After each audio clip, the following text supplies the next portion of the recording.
The really great companies, like the really meaningful stuff takes fucking forever. If you look at OpenAI, those guys were just grinding in obscurity for a while. Like a lot of people saying that wasn't going to work. Like it was like, what, 6 or 7 years before ChatGPT. That's like what it takes. Same thing, like if you look at Microsoft, same way, Amazon, early days, right? Like you just like the big ideas, like if you feel like the thing you're doing is going to work out real quick, it's probably not that important. How's this last year been? How are you over these last year or two? Like if the volatility of the company, meaning from the outside looking in, has anything to do with how you, like if what I can see from this roller coaster ride, which is insane, is anything like you feel on the inside, that would be too much for any man to bear. Like being a public company and then going through all of this right now, it's insane, isn't it? Yeah, I don't know. I'm like, so I mean, Ginkgo was a private company for a long time, right? So we started the company in 2008. We bootstrapped for 5 years where we had basically no money, no venture capitalists would invest in us. We were buying all our equipment on eBay. Then we did YC in 2014 and sort of scaled there, more like a traditional growth company. It's so much more relaxing than the first 5 years of Ginkgo. Like, I can't even tell you. Really? Yeah, I mean, I think when you're like a founder of a company and you've been with it from the points in time where it was like really where things were really like always on the edge, nothing is like that again after you get the ball rolling. You have more external scrutiny, but like when you're in the seat, external opinion is not what matters, right? Like what matters is like the reality. And so you feel that more viscerally. We've been through a lot at Ginkgo. So yeah, this stuff is actually relatively easy in comparison. The first like 5 years or so when you're kind of like toiling away in relative obscurity or absolute obscurity, you're kind of just doing your own thing. Juxtaposed to today when you're a public company, the largest bio IPO ever, like it's just going from one to another. I guess I'm a little surprised to hear that this is chill, relatively speaking. It's kind of funny, right? Like a few things have surprised me about taking the company public. People sort of assume that your life is dominated by what investors think or the share price or something like that. But I think if you're a founder-led company that more or less knows what you want to do, you're very insulated from that stuff, right? I think that the reality is like in a traditional company, you bring in a CEO, they're a hired gun.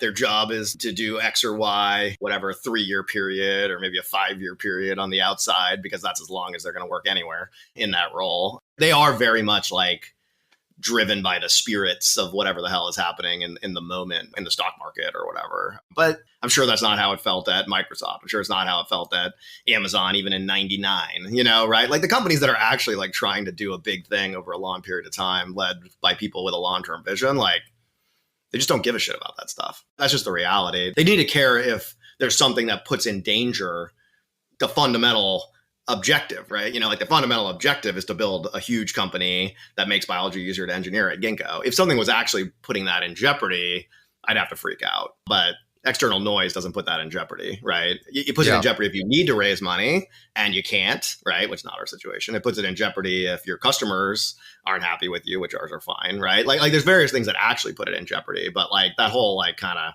like that other stuff is just not it in a company like this. I do think it happens though. You see it a lot with like more hired gun leadership where they're just like chickens with their heads cut off, responsive to like the kind of flavor of the week stuff. But it's just less, I think it's less the case when you have a founder-led company.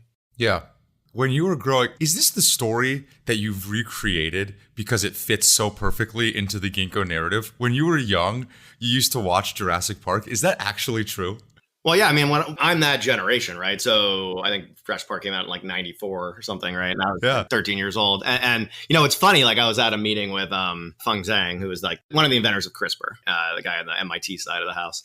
He was on stage like, oh, what got you into all this stuff? I was like, oh, Jurassic Park. Because there's a whole generation of like bioengineers that are now in their kind of early 40s that are, I'm telling you, it's like 9 out of 10 are a product of Jurassic Park. Because things like that inspire you, right? Like you have this moment as a kid. And then, it has to then be a thing. Like I'm sure there was other things also that happened around then that could have inspired me in different directions. And I didn't find that it was like an area that also like caught my interest, but this did. And then it was just good timing, right? Like it was kind of like this, I can tell you more of the story, but like, from there, I was able to keep doubling down on that. But yeah, that was how it started. Why is that the inspiration for those listening to Ginkgo today? Like, how do those two things fit together? Look, let me explain what Ginkgo is, because most people in tech world have no fucking idea. You might be the coolest, least well-known company that I've ever studied. Yes, and there are a variety of reasons for that, actually. But people don't realize just how much software has taken over venture. When people think tech, when they think venture capital, when they think fast-growing companies, they just think software. Anything it's not just Ginkgo. Like literally any interesting company. Even think of the early days of like EVs, right? Like there was years where people didn't know what sort of Tesla was like some bullshit. And look what Elon's had to do to just get anything that's not software onto the radar. He has to like literally act like a crazy person all the time. So you have this like myopicness in the tech community that really orients on software. So we aren't well known. We don't make software, but we do program. So we program DNA is the idea behind Ginkgo. And the way you can get this in your head is you don't have to be a biologist to understand this. But if you remember high school biology, inside of every cell, which is like the fundamental building block of all the biology out in the world, is a piece of DNA code. Every single one. And that DNA code defines what that cell does. It defines how it builds itself. It defines what it eats and what it turns the things it eats into and all that. All the functions of biology are at the end of the day encoded in that DNA code. And the magic is, even though it's A, T, C's, and G's instead of zeros and ones, it's like a linear, effectively digital code. That's crazy, right? Like you have a physical substrate, right? In other words, a thing that grows and breathes and moves that's encoded digitally. Your car is not really encoded digitally. Like I can't go in there and change a bit and the wheels change color automatically. That is how biology works. It is encoded digitally in the physical realm. And so a lot of what we're trying to do at Ginkgo and in the broader field of synthetic biology is to bring a lot of the learnings from programming code in the world of computers, which is virtual, right? It's all about bits, into programming in the world of atoms via biology. And so that's what we do at Ginkgo. And our business model, taking a page from tech, is very much like an Amazon Web Services. We build, and we can get into the technology, but I got 300,000 square feet of highly automated robotic labs. They look cool as hell, that are basically building DNA, putting it into a cell's genome, testing what it does so that our DNA programmers can design cells for customers. You know, we work with Novo Nordisk and Merck and Biogen on developing, we just did a deal with Pfizer for RNA drug discovery, for drug cell programming. But we also work with Bayer, Syngenta, Corteva, the largest ag biotechs in the world, for programming DNA for plants and agriculture. And we work with fragrance companies to program cells for making fragrances. And we work with cannabis companies, engineering yeast cells to make cannabinoids. So you can like brew cannabinoids like you would brew a beer. All of those are like apps.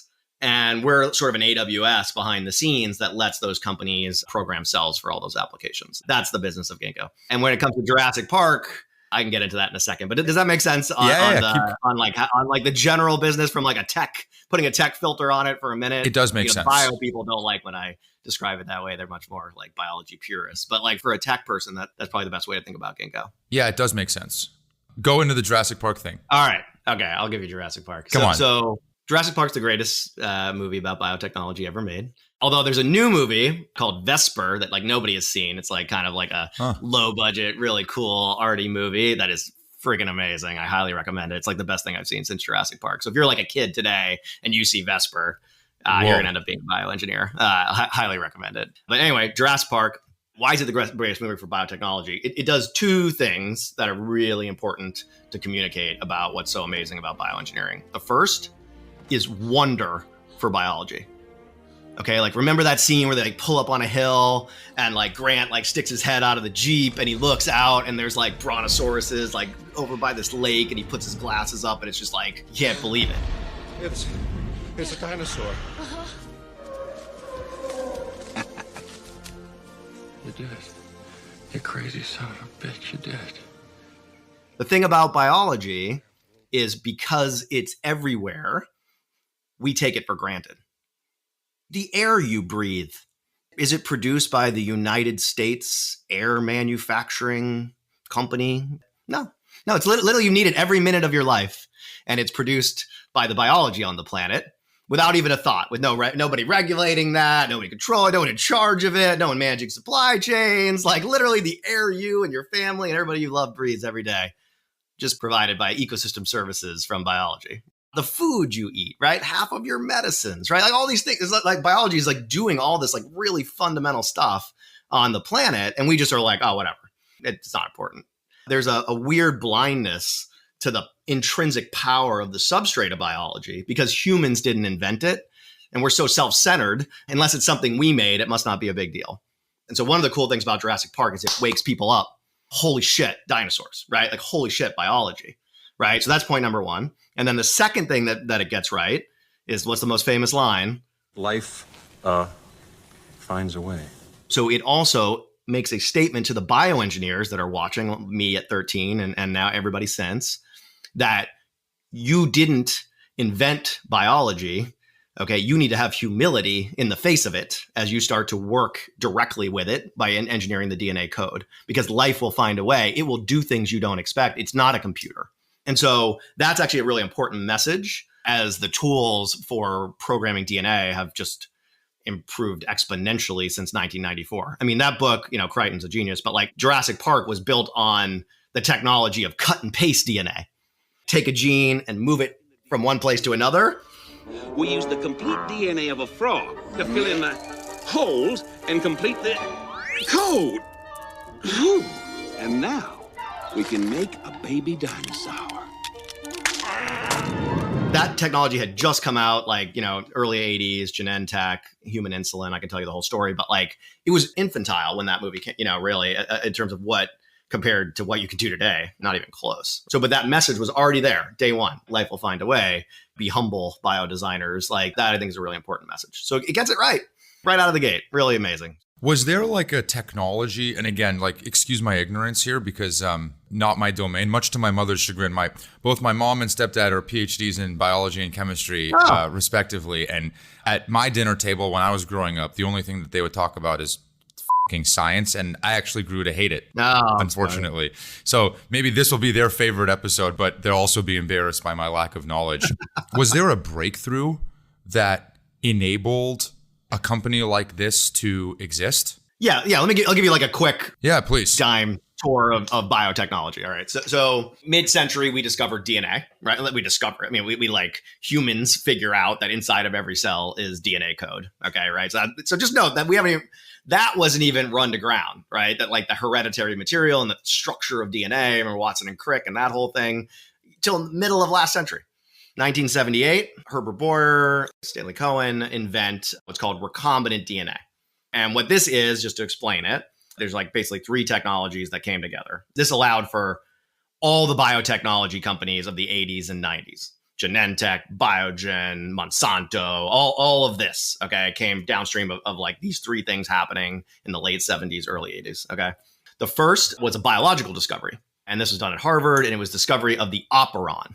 So it's a very sciencey term, but it's basically how in a bacteria, a gene gets turned on or off. What is the on switch for a gene? What makes something turn on in a cell, all right? It was a biological learning. So this is an important point because a lot of bioengineering is studying biology, not just humans inventing shit. Okay, this makes it very different than other engineering fields like computer science. Computer science, everything we invent ourselves. We didn't invent the operon. We had to go discover the operon. Does that make sense? Mm-hmm. That's invention number one. Okay, invention number two, PCR, polymerase chain reaction. So this basically allows you to choose a section of DNA and make many copies of it, billions and billions of copies. Okay, and it's a little trick. I'm not going to get into the exact details, but you can use the mechanism that cells already use to copy their DNA, because every time a cell makes a baby cell, it's got to make a copy of the DNA, right? So you hack that mechanism, identify just a small region of the DNA, and make a billion copies of it. That's PCR. And then the third technology is called restriction enzymes. This is, again, not invented by humans, discovered by humans. It was something that bacteria use to protect themselves. So if you try to infect a bacteria with a virus, the bacteria would chop up the DNA of the virus. Well, those little chops that it makes leave little overhangs that are like little sticky ends of the DNA. And so here was the genius of Genentech, out in San Francisco, right? Founded by Boyer and crew. They identified the gene for human insulin in a human cell. They used PCR to make billions of copies of it in a tube. They used restriction enzymes to cut the ends of it and leave little sticky bits. And then they went to a bacteria, E. coli, found an operon, a little on switch, and cut right behind it and stuck in that human insulin gene. And suddenly, in a bacterial tank in South San Francisco, you were producing human fucking insulin without a human because they had cut and pasted the gene from the human into a bacteria, and then they grew it in a tank like you would at a brewery. It had the on switch, and it was making the human gene, and voila, out comes insulin protein. Okay, my dad's a type 1 diabetic. Like, he was there for that transition. Like, he was like he got insulin from pigs, which is where we got it from before, until Genentech. That set of technologies was the birth of biotech. That was the beginning. What was being able to cut and paste a gene from one species to another. And they found the first commercial application was making these human proteins that people with these diseases were missing. And then that kicked off everything. Okay, so I can talk about what we have today, but does that make sense in terms of like what the very beginning was driven by? It does make sense. Also, fun fact, Kleiner Perkins, I think, led the Series A of Genentech. Sure did. Yeah, and Ginkgo today, we have the DNA ticker. So like that used to be Genentech's ticker. On the stock exchange. Yeah, when Roche bought them on New York Stock Exchange. Yeah, when Roche bought Genentech, the ticker goes back to the stock exchange. So we got it. Yeah. That's awesome. Oh yeah, trust me. Genentech is like, they're the best. They were the OG original biotech. They invented the whole thing. But those are the technologies that came together. Yeah, that's super helpful. Can I rewind to something? You said that there's like a variety of reasons why you're not well known. It felt like there was something behind that. I don't, maybe not, but this incredibly undiscovered but cool thing. And maybe the answer is Jubin, you live in your Silicon Valley bubble. And outside of that, everybody knows us. Maybe there's nothing there, but. No, it's great. Yeah. I'll give you my general take on this stuff. So, well, consumer goods are like the things that people get the most touch on. No one really knows about AI until ChatGPT. I think one of the issues is like up till now, the cost of doing biotechnology work, which is, by the way, a big thing of what we're trying to bring that cost down at Ginkgo. Just like Amazon Web Services reduced the cost to launch a website by centralizing infrastructure where you used to have to build spend $5 or $10 million on a server farm, hire all these IT people to launch your website. And that turned into a $200,000 AWS contract to get off the ground, if that. That transition has not happened in biotech. It still costs $5 or $10 million to try anything. So as a result, you don't get people playing around with the consumer applications. Everything is like a drug, right? Or like, it's like all this like very heavy, long time cycle, further away from people stuff. Like you don't get as much of like the magic of the early web and all that kind of, or early apps on the iPhone, like all that stuff. That's just sort of like just people playing. Like we don't get to play much yet. Yeah. The analogy that you would draw is like if Amazon is a sandbox for technologists to go innovate with a really low lift, the analog of that in the science world doesn't really exist. And so it's a small handful of large pharma companies that have to go through a bunch of R&D. They have to go through all of their own cycles of process and reviews and all that. And then finally, they get into a lab space. They get all the drugs together. They get the team together. And it already has cost a bunch of money before they've even really gotten past go. Yes, I think that's a big part of the reason why like people feel like they can't participate in it in the way they can participate in software. You have less entrepreneurs because it's like the barrier is too high, and you have just less creativity in the product. People just can't take the risk. So you get your products in a more narrow window. That said, if the technology really gets hot, like I don't have it with me, unfortunately, I'm traveling, but the at home, I have a old Time magazine from 1981. And on the cover is Herbert Boyer, the founder of Genentech. And the guy's like ridiculous. He's got like mustache, crazy hair. The whole thing's like crazy DNA behind him on the cover. And literally in the top right corner, like in a little like fold down picture is like Princess Diana got engaged. So like Herbert Boyer was like, like Genentech at that time, it was in the popular mindset because like it was such a new breakthrough technology and it was going to train. So I don't want to also say that it's even if it's in pharmaceuticals, like we can have those moments when a technology really breaks through. It just hasn't quite, like, I think we're getting closer to it now with what we're seeing with synthetic biology. Like, we're seeing now when you see like the government talk about like what are strategic technologies for the US, it's like AI, chips, quantum, synthetic biology. We're like in the bucket, but we haven't had our ChatGPT moment. Neither has quantum. Okay. Right. Mm-hmm. And so like, we're kind of like hanging around the hoop. If a breakthrough pops off, we're pretty damn close. That would do it. Or some consumer product, right? Like something magical. I saw this thing on Twitter yesterday. This guy had done at home, he made a gene edit to, there's a plant called Arabidopsis. Okay, right? It's like this little flowering, you wouldn't see it at the garden store, but scientists like to work with it because it's very easy to manipulate its DNA.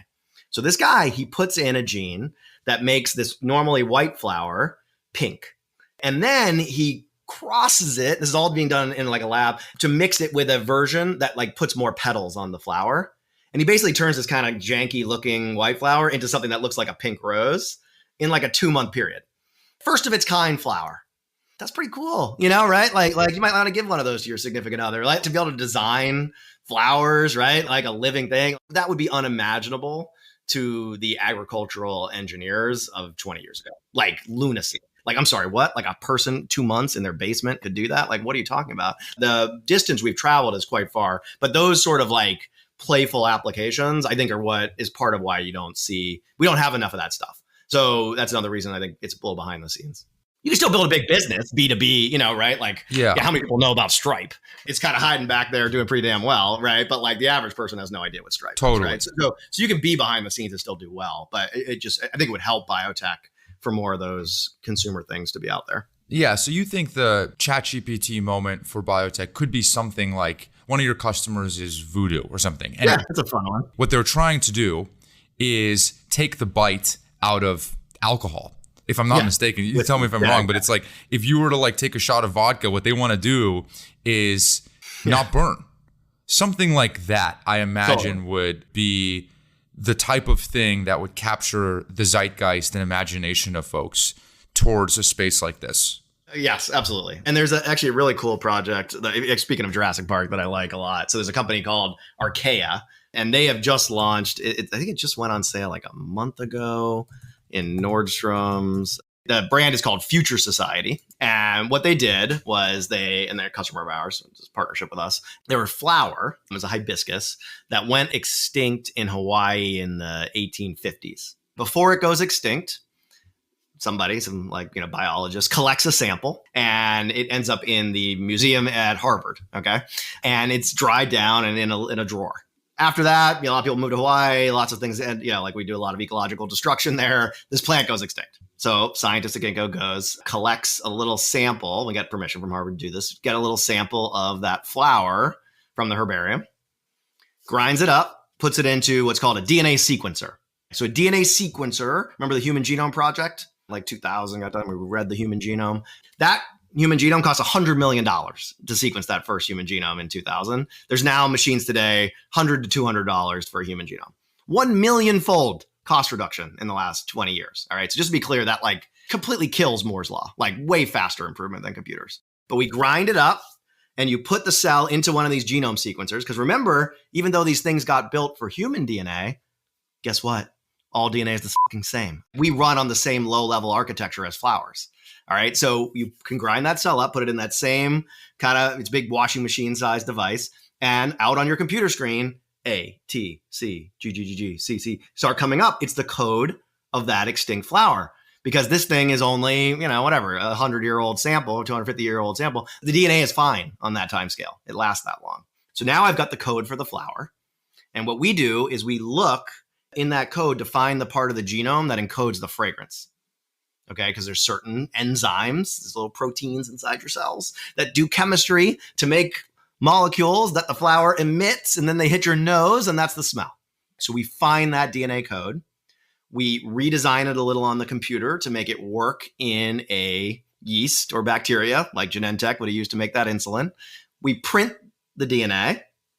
So it's a thing called a DNA printer. You go ATCGGG. There's a company out in California, is the biggest printer in the world, called Twist.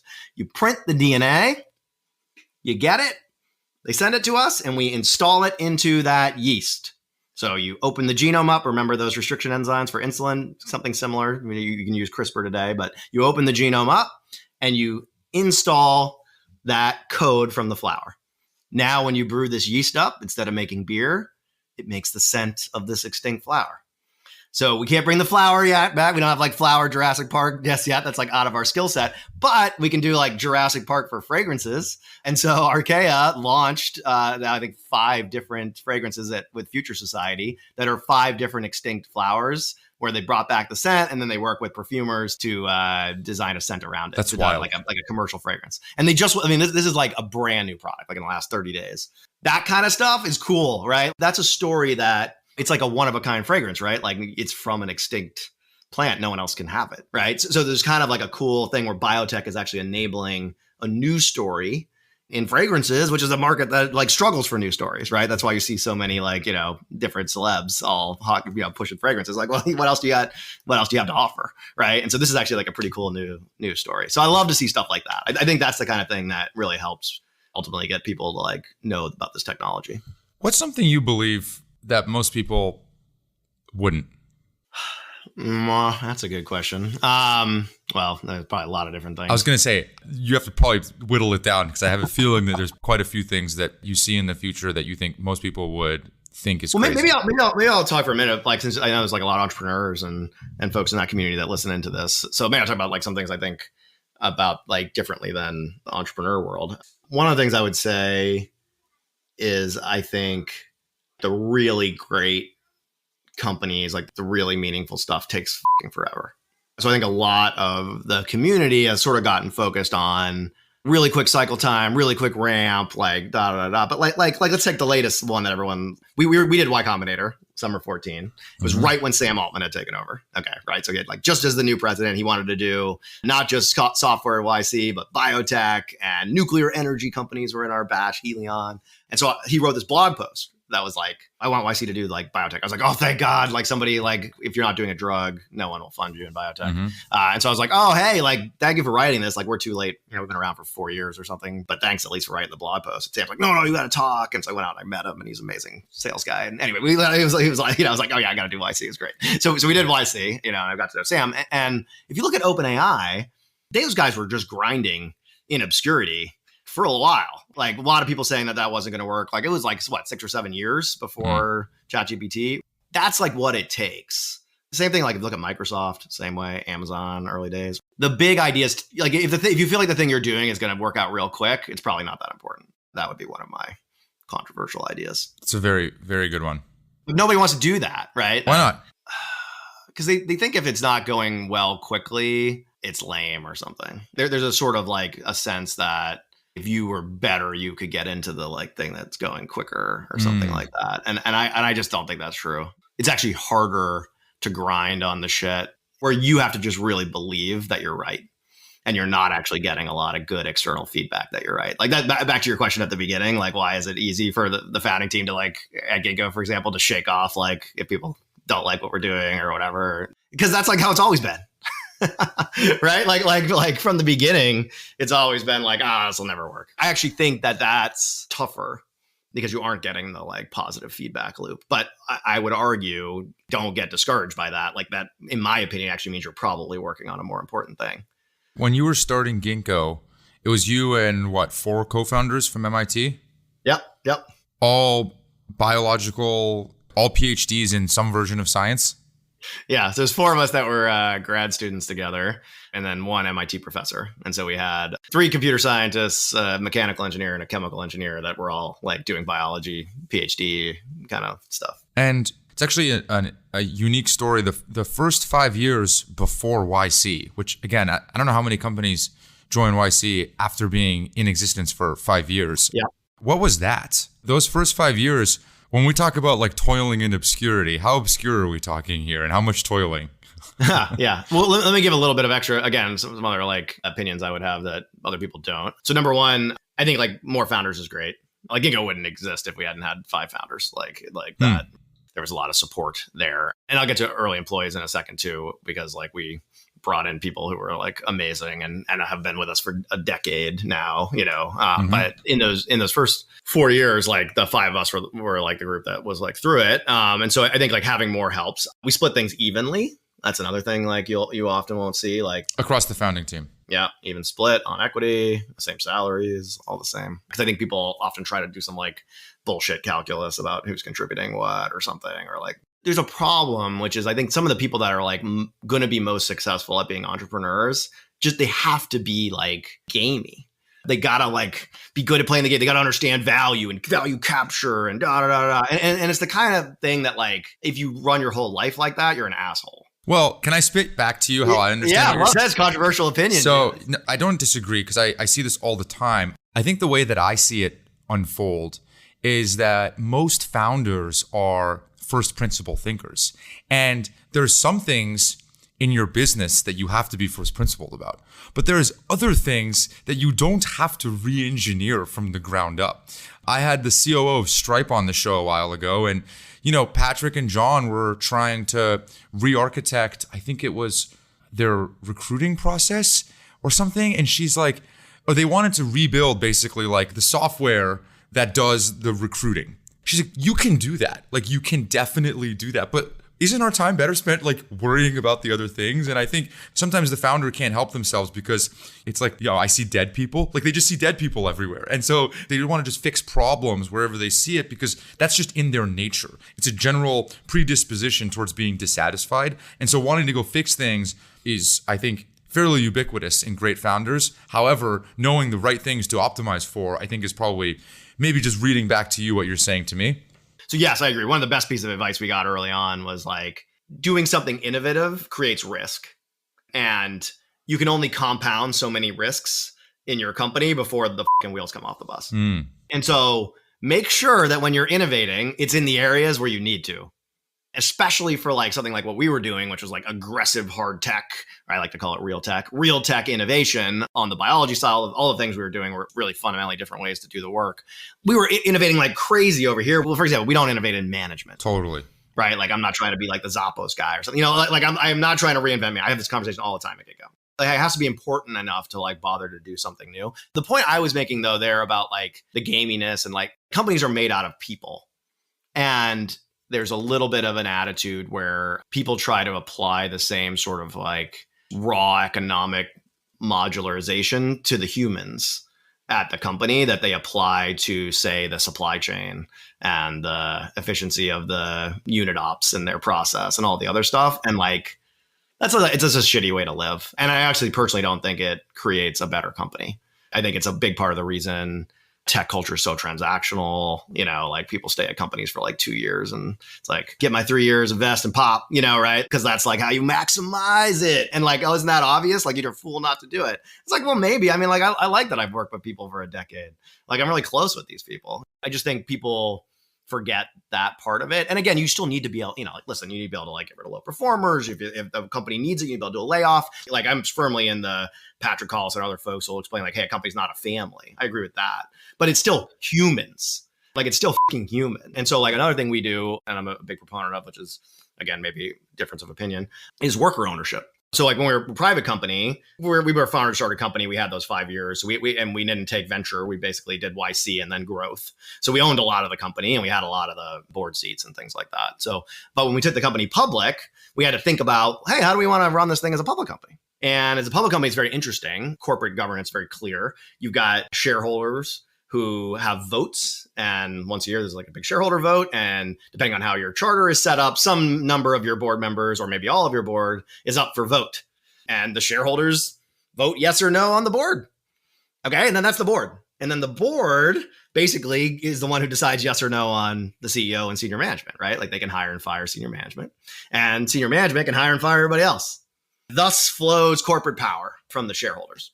And so this is like obvious, like once you spend time on it, and it's why Zuckerberg, Sergey and Larry, like why everybody did super voting is because the founders in those companies wanted to make sure that they had shareholder vote so that they could, as founder-led management, operate on a longer time horizon or a variety of reasons that were in the long-term interest of shareholders, but might have a difference of opinion with like a short-term shareholder. And there's a lot of law around like, yep, you can do things that are in the interest long-term of shareholders, even if people in the short term don't like it. That's like the origin of like super voting shares among founders. And a lot of Silicon Valley companies do this, and it comes and goes depending on market conditions. So what Ginkgo's doing is we've extended that same super voting, not just to the founders, we get it for our shares, but actually all the employees. So if you are an employee of the company, you have and this is pretty common, like a 10x vote relative to a share that's held by an external party. And if you quit or are fired, like if you leave the company, your shares switch to the 1x voting. Okay. So we've taken that same mentality of like founders should be able to have like a longer term vision and have like actual power in a public company via their votes, and extended that to all the employees. That view is derived from us having 5 founders at the beginning and being like, we founders, our human relationship matters as much as our business relationship. It's not like the business relationship just totally dominates the human relationship, nor does the human relationship dominate the business one, right? Like if one of you is sucking, you're going to get fired, right? But they're like more of a peer. We sort of extended that mindset across the entire employee base. I think it gets people thinking long-term. It gets people staying at the company long-term. It's just a lot of things I think are important. I read that the New York Stock Exchange said it's the most people that they've ever had an IPO. They've ever seen in an IPO. Is that true? Yeah. That is true. That's what they told us. Yeah. That's pretty cool. You can only get I think you can get 300 people inside the building. And then we had like a giant crowd outside the building. Like it was really cool. Why'd you take the company public? Oh, so just take a minute about Ginkgo's business, right? So we're like an AWS, like a platform service provider. Our customers, and this varies like in a ZIRP, in a zero interest rate phenomena environment, you've got a lot more money going into small companies. And so we actually had a lot of startup company customers throughout the history of Ginkgo. But in the last couple of years in particular, big companies, big biopharma, big bioag, big chemical are some of our bigger customers today. And it helps to sell to those companies if you are public.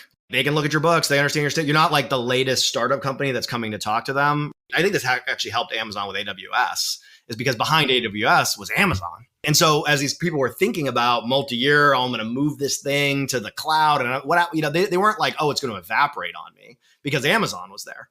Imagine a counterfactual with like a totally brand new startup trying to convince everybody to run shit on their servers while you're simultaneously worried that company's going to be out of business in 2 years.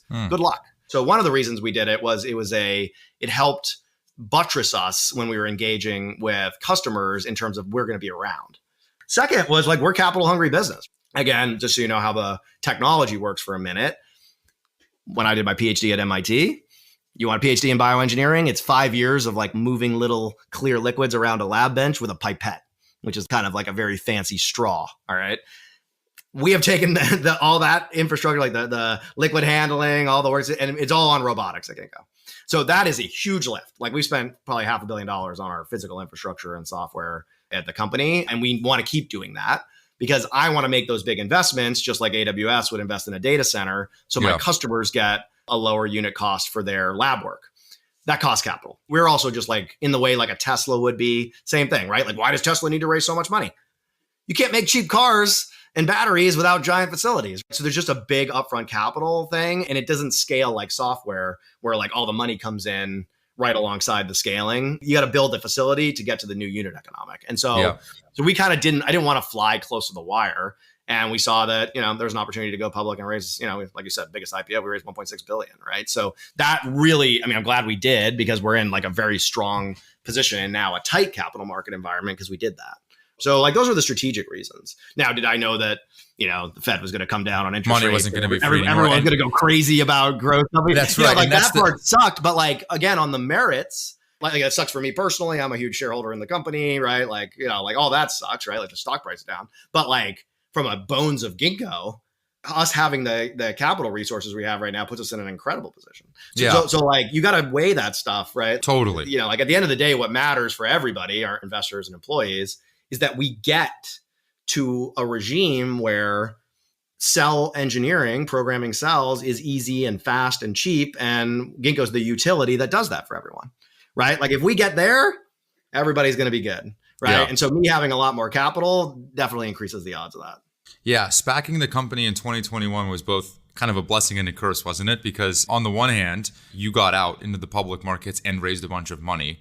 On the other hand, within probably a year of that, maybe not even, the public markets became very wary of capital intensive businesses and were starting to, well, everybody got destroyed. So it wasn't just capital intensive businesses. It's no fun, right? And you feel, you have real responsibility to investors and all that stuff. So like that part of it is like, that's like psychologically tough. I mentioned earlier that like, again, we have this buffer that we're very long-term minded. Like, again, like if you step back for a minute, you're like, well, boy, it would have not been great to be capital tight in this environment, would it? And so like the fact that we have the capital we have like really shores us up. It means we can keep doing partnerships. We can keep scaling the infrastructure. All that stuff is so good. And if you go back and look at the history of stuff like, now forget Amazon Web, but Amazon Consumer, people forget what it was like in 99, but it wasn't clear that there weren't going to be like 40 different Amazons.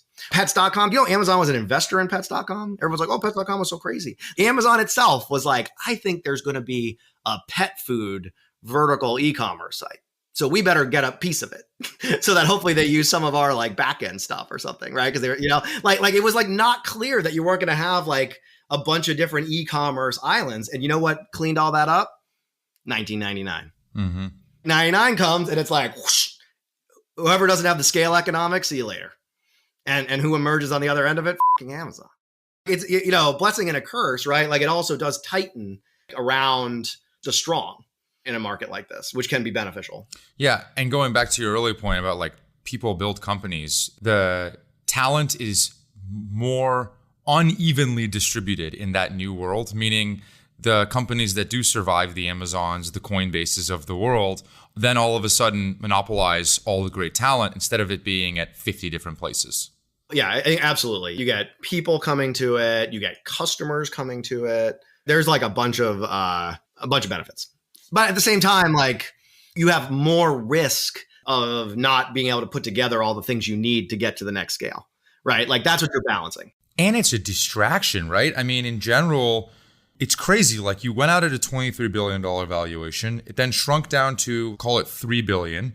Now in the last 5 days, it's up 35%. I mean, this is like, what are we living in fucking La La Land over here? It's like, this isn't GameStop, like this is obscene. Yeah. And not to mention, in the meantime, you have short sellers coming on top of your head, beating you from the outside in, which I had Aaron Levy on the show and he beat them and Elon and anyways. Just no. Yeah, I'll give you my uncontroversial opinion on that too. The like markets need short sellers. There's like rationality to the whole thing. They're there for a reason. Like I'll take the other side of a bet. It is just a huge amount of noise. That's the truly annoying part of it. Like it's just distracting. And I think the other thing that's like really fascinating to me is that Warren Buffett, I think has done a really nice job teaching public market retail investors about long-term value investing. A company like Coca-Cola, right? Coca-Cola's got great competitive moats and a great brand that no one else can copy and like on and on and on, and distributions set up the right way and all these great things. And so like that's a company, it's not going to disappear on you. And so it's a good like long-term value investor. Buffett's been invested in Coca-Cola forever. And so he spent a lot of time talking to people about this like long-term value. You'll notice that like you don't hear a ton about that on CNBC. You don't hear a ton about long-term value, even from analysts. Analysts are mostly telling you about what they think is going to happen the next quarter, not the 10 to 20-year prospects of Coca-Cola. Why is that? Well, how do all these people make money? So like analysts are part of banks. Banks make money on trades. Buffett doesn't do a lot of trades. Okay, guy buys something and sits on it for 10 years. The audience, the customers for like analysts are people that are basically betting. And by the way, nothing wrong with short-term investing. We also need that. Like this is the magic of capitalism, right? Like every part of the capital market has its place, right? Like you want someone who is staying tight on the quarterly report from Coca-Cola, but you also want someone who's trying to have a 10-year opinion on Coca-Cola. The trick is that the audience for analysts, the audience for the average financial show are short-term investors. So most of what you see just out in the ether is the short-term analysis of companies, with rare exceptions. Like Buffett's annual letter is a pretty nice help teach you about thinking long-term. But it's not really who pays the bills for the banks, and it's not who pays the bills for generally financial media, which wants eyeballs, which wants retail. And retail overwhelmingly, just by virtue of their economics, is short-term minded. It's really impressive what Berkshire has done to really create. I've been out to the Buffett show in Omaha and gone and seen the whole thing. I highly recommend it. But it's a stadium full of people who are retail investors. You're talking to these people, they're like, man, yeah, I invested 25 years ago. Like they've made fortunes on Berkshire. It's normal, it's everyday people doing it. That is thanks to Buffett's branding genius of talking to retail, not about the casino bet of the next quarter. And so I think that's amazing. There's a small number of people who talk about long-term, not value, but long-term growth. What's the next Tesla? What are these things that you bet on and you wait 10 to 15 years to see it turn into Tesla?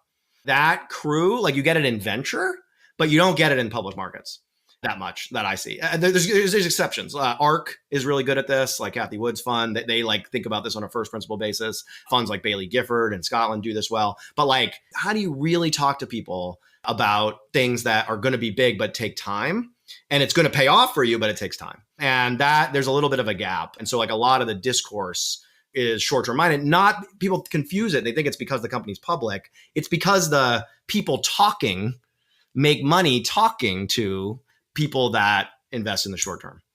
That's why. And so you have to kind of go find these little islands of the people that invest in the long term and ask them what they think. But it's not what you get out of the average financial media for the economic incentive reasons I mentioned. But isn't this why someone like Elon just keeps SpaceX private for as long as he can?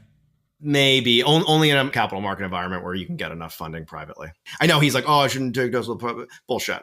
He could never have raised all the money he raised into Tesla if it hadn't been public. Tesla needed to be public. And now maybe Elon today could do it privately. But Elon, because of the Elon brand means that he can go raise billions of dollars privately. But rewind the clock 12 years. Totally. And say, could Tesla raise as much as they did publicly? No effing way. Yeah, it's his retrospective rebuilt narrative.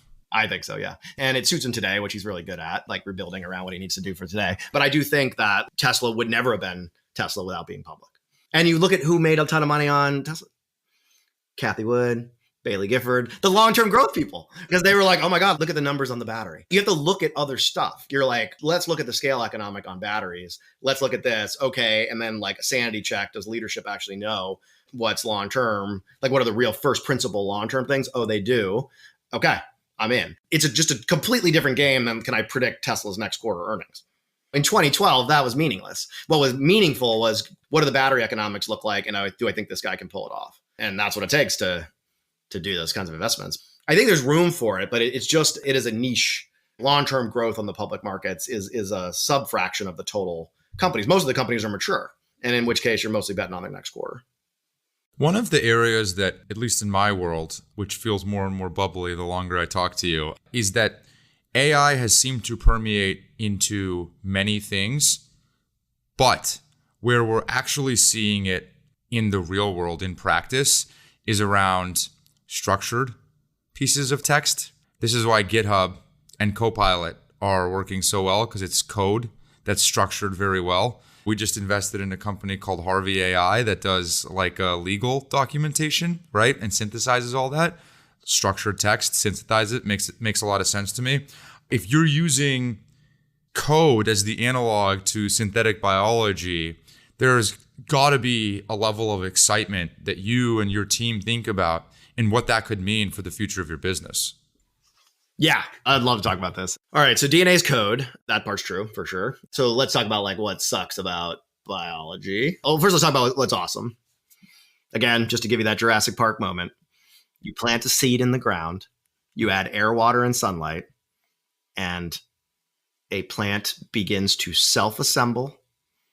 No manufacturing facility. It is literally taking CO2 out of the air, stitching it together to make carbon molecules. It builds solar panels in the leaves to harvest its own energy from the sun, and then begins doing advanced nanoscale manufacturing of things like fruits, whatever, right? These things that if you go drill in atomically have more precise atomic devices than NVIDIA can build. Okay, and then what do? We go and fucking eat it. Okay, I just want to be clear on how ridiculous it is. What we do with the manufacturing infrastructure of biology on this planet is a joke. Okay, so what? So there's the magic. That's why it's exciting. That's why we'd love to be able to program that plant to make a microchip or something. Okay, right? That would be great. It's capable. That's the point. All right, what sucks? Number one, we didn't design it. The best way to think about biology is like alien technology, freakishly powerful alien technology. It can do these incredible things that I have no idea how to self-assemble this Diet Coke can. Okay, right? Like I got to build a big manufacturing plant. I don't know how to grow anything, but biology's already doing it. Okay, so it's advanced alien technology. I can install new code so I can make it do new things. But because I didn't design it, I am terrible at writing that code. It's not my invention. And to give you an analogy from tech world, imagine like an asteroid landed and inside of it was a processor, computer processor, and it ran at 10 million times the efficiency of current NVIDIA chips. And it would take code. You could just feed zeros and ones in and it would do shit. But you had no idea of the architecture, your ability to interrogate it was pretty crap. What would you spend your time on? Would you start messing with that thing and trying to figure out how to make it do new stuff? I mean, you know it's so powerful, but you're going to have to struggle through this misery of reverse engineering how it works. That's the state of play for biology today. So the first thing we worked on at Ginkgo was, boy, you would be able to program that crazy alien computer a lot faster if you could quickly compile code into it and get debugging results out. So you had some sense of like what the hell it did by just giving it code and getting readouts of the code. Again, we live in the physical world in biology, not bits. So every time you compile code, remember that Jurassic Flower project, you got to print a piece of DNA. It's chemical synthesis. Okay, so you actually have to do work in the lab to compile code. It's fucking expensive. Okay, and you pay by the bit. You pay by the bit. So what we want to do is drop that cost.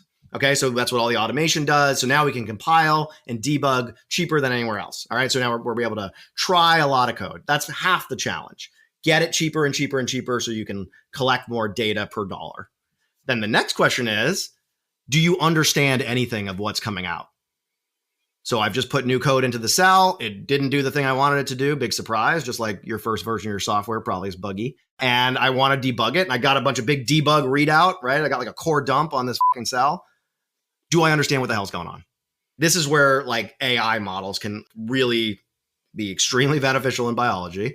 They have a very close analogy to written language effectively. How do I work on this problem if I'm in a modern large neural net world? Well, I start by training a foundation model on a bunch of DNA code out in nature. It's very analogous to the 10 terabytes of internet data that got pulled down to train GPT-4 or whatever, right? Like unsupervised learning on lots of English text. I'm going to do unsupervised learning on lots of DNA code. Think of a gene. It's read end to end letters. Okay. And you can do that same kind of like leave out and prediction stuff that you do for neural nets with English language. You could leave out parts of genes and ask the neural net to predict them. And so you can train up in an unsupervised way on lots of genomes, a foundation model that speaks DNA. And if you're familiar with have you ever heard of AlphaFold, which was like a Google project 3 or 4 years ago? That's effectively what they did on the public DNA data set called GenBank. And then they went and turned around and they used it to predict the folding of proteins. Like proteins make little shapes, these little nano machines. And it turned out they were able to do it better than any human protein engineers armed with their more traditional computational design tools. So they won this contest over human protein designers to predict the shape of a protein. My opinion, this is not surprising at all. And the reason is, let's think about the challenge we're giving the English language models. You mentioned the legal doc one. I want to have a AI model that writes legal contracts as well as the lawyer at Ropes and Gray. All right.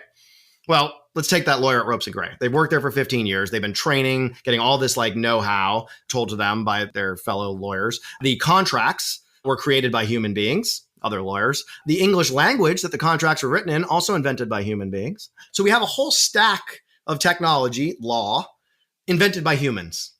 And we're asking the computer neural net to compete with our wet neural net in this domain that's our domain.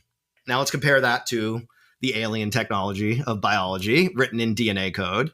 Let me tell you, if I show you a bunch of DNA letters on the screen, you can't read them. You don't know what the DNA does. But guess what? Neither do the scientists at Ginkgo. We can't read it. It's not our language, right? It's like me asking you to write a poem in Chinese, okay, right?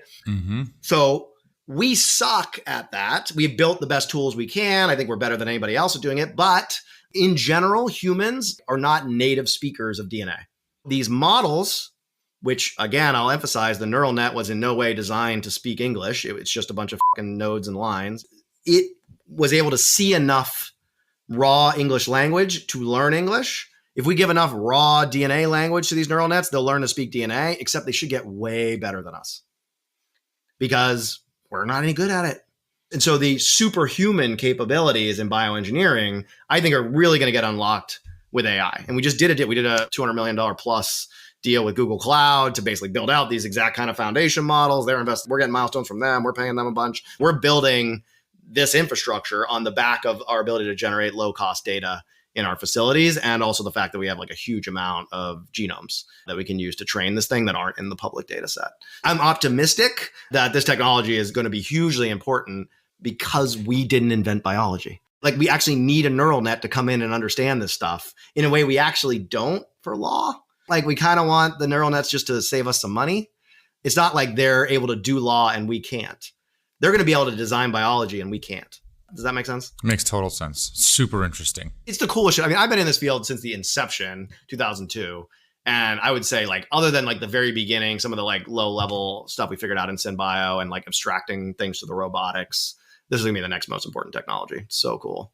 Super interesting. And I actually think, by the way, because of that, the application of AI in bio might end up being more important than in language. Totally. Unless language somehow turns into what Sam and everybody hopes it will, which is like some actual pathway to like general intelligence, in which case, yeah, sure, all bets are off if you get down that road. If language is really just about language and writing, humans are pretty good at that. It's going to be nice. It'll be good for search. It'll be good for office productivity. But like, it's not going to give us some crazy new capability. It's just going to make us more efficient. Whereas like on the bio side, this might be what lets us design biology, in which case we unlock the entire living world as a platform for manufacturing and everything else. You fucking kidding me? Which would be a bigger impact of AI. And you think that's not a far-fetched future? I mean, traditional engineering isn't going to work. Like, we can keep making it more efficient, but it's not like going to make it trivial to design biology into whatever you want. So like, I think these things have a shot. We'll see. And the other beautiful thing is there's just a huge amount of books. What do these neural nets need? They need to learn from lots of books and writing, right? Like, they need a lot of examples of stuff that is properly grammatical English or properly grammatical Chinese, right? Well, every plant, animal, microbe, bird out in nature is a book. We've read like none of them. Like, none of that's been read in. And the partnership with Google is to power the computation behind all that work? Yeah, exactly. Because it's just so compute intensive to go. It's just neural nets. You know, it should be similar. At the end of the day, I think the scale will be similar to like what you'll do with English language. Right now, we're data short. So like, part of the challenge today is everyone's mined the hell out of the public data sets. And so the question is like, can you do more? Can we get more sequences from nature? We also have to then characterize the performance of these. You know, there's just a lot of lab work to be done. And so that's part of like the gap. Like, why you aren't seeing it tomorrow is because there's also the need to like collect. We don't have the internet. It's out there. It just hasn't been read. There's a lot more genome sequencing that needs to happen and lab work. But why not? You know, like, I don't think it's crazy to do it. And if it starts to be obvious that it's going to work, it'll happen. Totally. I could go for hours with you, but I appreciate it. I really do. Yeah, dude, it's fun. Next time, I want to come to the Ginkgo facilities. Yeah, come see the foundry. You'd really like it. It's pretty neat. I close all these things the same. The first, are you hiring? Yes. Are there any roles that you're hiring for that you want to shout out? Yeah. See, the AI stuff in particular is like a cool, you know, like if you're just a pure play AI nerd, you're going to want to go someplace else. But like, if you've got like a itch to scratch on the biology thing and you think like programming DNA is cool, I just think the assets we have at Ginkgo are world unique. So like, we're going to get to try the really cool AI stuff in bio. If you're that kind of person, we'd love to talk to you. When you hear the word grit, what do you think of? Having a long-term mindset, just a thing that you want to spend 20 years on. Jason Kelly, thank you. Thanks, Jibin.